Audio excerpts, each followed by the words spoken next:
Electronic configuration of silicon.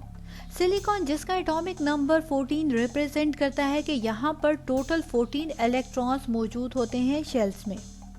चलिए silicon में मौजूद 14 इलेक्ट्रॉन की सब शेल में फिलिंग करते हैं। सबसे पहले 1s सब शेल को फिल करेंगे, इसके बाद 2s सब शेल को फिल करेंगे। हम ऑफ-बो प्रिंसिपल को अप्लाई करेंगे और यहाँ पर हम टेल से स्टार्ट होते हुए हेड की तरफ बढ़ते जाते हैं हर दफ़ा, ठीक है, क्योंकि इंक्रीजिंग ऑर्डर ऑफ एनर्जी को फॉलो करने के लिए हम एरो की टेल से हेड की तरफ इलेक्ट्रॉन की फिलिंग करते हैं। यही वजह है कि सबसे पहले हमने 1s सब शेल को फिल किया, फिर टेल की तरफ बढ़े तो हमारे पास 2s सब शेल आया, इसको फिल किया। फिर थर्ड एरो में हमारे पास 2p सब शेल आया, यहाँ पर 6 इलेक्ट्रॉन को फिल कर दिया। टोटल हमारे पास 2 + 2 4 + 6 10 इलेक्ट्रॉन्स फिल हो चुके हैं और हमारे पास रिमेनिंग 4 इलेक्ट्रॉन्स रहते हैं। सो यहाँ से टेल से हेड की तरफ बढ़ते हुए 3s सब शेल आएगा।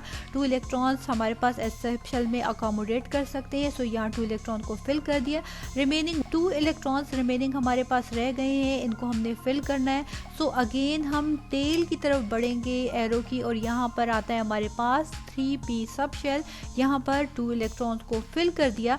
सो सिलिकॉन की इलेक्ट्रॉनिक कॉन्फ़िगरेशन कुछ इस तरह से हमारे पास आ गई 1s2 2s2 2p6 3n 3p2।